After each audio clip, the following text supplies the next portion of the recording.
日本時間16日、エンゼルスのロン・ワシントン新監督が就任会見を行い、その中で FA となっている大谷翔平投手について、どうしても戻ってきてほしいとラブコールを送っています。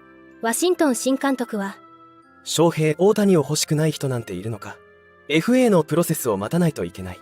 どうなるか見守ろう。でも彼を欲しくないチームなんてない。と再契約を願っていました。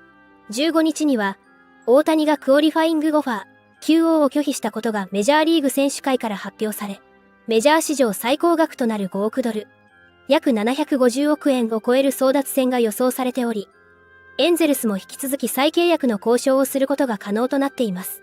そんな中、MLB 専門局、MLB ネットワークの番組、インテンショナルトークでは、大谷の短期契約の可能性について議論し、その中で、アメリカの女性スポーツキャスター、シエラ・サントス氏が突然、大谷が2週間で稼ぐお金について計算し始め、もし私の口座にこんな大金のお給料が振り込まれたら、と、出演者の笑いを誘っていましたので、日本語字幕付きでご紹介していきます。There are some rumors floating around Major League Baseball, and rumor has it, ESPN.com's Alden Gonzalez said people familiar with Shohei Ohtani's thinking believe he might be open to a short-term deal with an exceedingly high AAV. Dem, with Ohtani potentially not returning as a full-time pitcher and hitter until 2025, are you buying into this rumor? Yeah, I am if it's short enough and high enough value. Like, what is that? Like, this is crazy. Like, what is it? First of all, I'm going to say 3 years, 150. So a 3-year deal at $50 million a year, which would be roughly what, 8 to 10 million over the current highest value, Verlander and Scherzer at 42. So yeah, I think that's the only way you can go that short term and then that big of a value. And for Ohtani, it still leaves himself open 3 years from now, where he's young enough that he can still get that 8-year deal that he might get after that. So I think he's looking to change the market when it comes to AAV, and I think he's going to. And we saw that with Trevor Bauer and the Dodgers years ago when they went to that 3-year deal at a massive value. I think you might see that out of him. Some team try and swoop in, whether that's 3 or 4 years, 50 to 55 million a year. Crazy. $50 million a year. It's so crazy because, like, I think about it in terms of direct deposits. You know how we get our paychecks every 2 weeks? And yeah. I just did the math. So if he were to get $50 million, I know he's got to pay agent taxes. He's got to pay all that. But, like, let's just say, for all intents and purposes, that's $1.9 million every 2 weeks in your direct deposit. It's unbelievable. It's unbelievable. I remember when Manny Ramirez was getting $1 million every 2 weeks when we were with the Red Sox at like $25 million a year. My point is this, though. It's the most intriguing situation that we're going to see in the offseason, because I would understand the 50 to 55 a year for Ohtani, for the offensive scene, because of the stolen bases, the 44 home runs, 135 games this year. If he played another 20, who knows, it's 50 and 30. My point is, so talented. But then you throw in the pitching side of it. That's what makes him. Well, how do you start? If he was healthy pitching-wise, that number would start with a 6. Is that a 10-year, $600 million? Who knows? But now you're looking at a complete year off of pitching. He's only going to hit. He'll be ready to hit. Do you do an incentive-based type situation where, okay, if it's not a short-term annual value, high, whatever it is, now do you go the 3 years, 150, Ryan, and then throw on another, whatever it would be, 6 years, with some incentives? If he made 20 plus starts, now does that go up to 20 plus million a year on top of that 50? And now you're looking at 70. There's so many things to get creative here. Mm-hmm. He's an unbelievable player. And I don't know if you're in a short year. I remember when Bryce Harper got a 3-year offer for $120 million with the Dodgers. And it was $40 million a year back then before he signed a 13-year deal with the Phillies. And you're like, oh my God, he's from Vegas, West Coast dude. Bet on yourself. 3 years, play for $40 million a year. You're playing for the Dodgers, see if you can win a World Series, and then you'll go again. He chose the long-term guaranteed deal for Philly. Shocked a lot of people, and he loves it in Philly. Now look at what they're doing. So this can go either way, but short-term, maybe at that 50-55. I agree with you, Dempy, that 150 to 160, 165. We'll see what happens. And now you put more teams involved. Yeah, and I think, too, you're going to see, just like him being kind of a unicorn in this game, you're going to see a unicorn-type contract, something we've never seen before. It might be short-term with options. It might be a long-term deal with multiple opt-outs and incentive-laden, right? Because we sit here and say that he's going to be pitching in 2025. Do we know that? Does he know that? We don't know. He had an experimental elbow surgery that nobody's heard of. We don't really know many details about it. So I think we're going to see something extremely unique, dollars that don't make sense.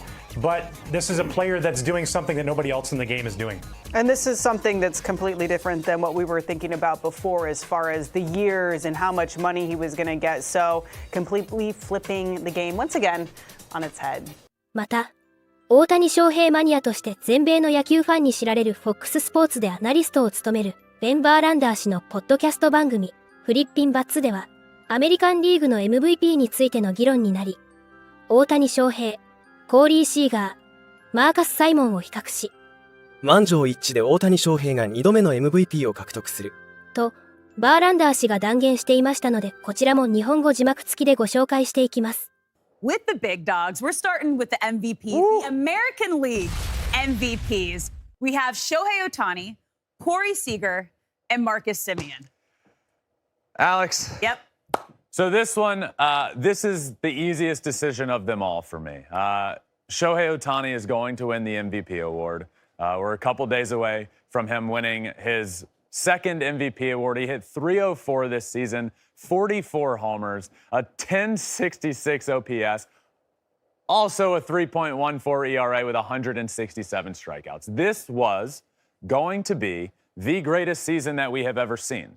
And I believe that would have topped his 2021 season, which I think was the greatest season we've ever seen, and he won the Cy Young Award, or won the MVP award. Last year, fantastic season, ended up losing out on MVP only to Aaron Judge doing what he did. Now this year, was on pace before the injury. He missed about 30 games at the end of the year, got surgery, missed the end of the year. But this was on pace to be the greatest season we've ever seen. An OPS over 1,000, a batting average over 300, an ERA right around 3, 167 strikeouts.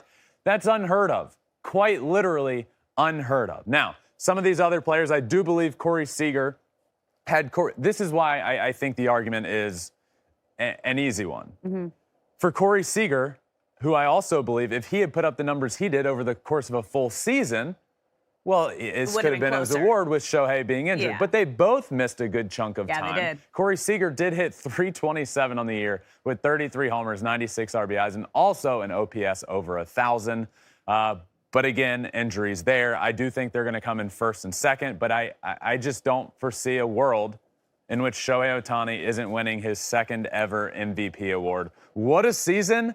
Pumped up for him. You know how pumped I am, Alex. This is great. Well, the question is then, can he go unanimous again? Yes. Shohei Ohtani, you think he is? I think it's unanimous again. Mm-hmm. I do. Solely because the second place guy missed a large chunk of the season as well. So you can't... The argument, which I could understand, of, well, he didn't play the last month of the season... So, Corey Seager gets the nod for playing all season long. Yeah. Well, that argument doesn't exist anymore because the guy that is going to come in second, Corey Seager, also didn't play all year long. So if you're going to make the argument of games played, well, that's not checking Corey Seager's box either. So I think Shohei's going to be unanimous, and I think it'll be his second unanimous, and 2021 was as well. メジャー史上最高額となる5億ドル。約750億円を超える争奪戦が予想されている大谷の FA 去就。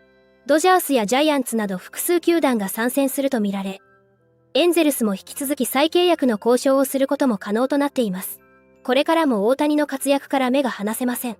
皆様からのコメントもお待ちしております。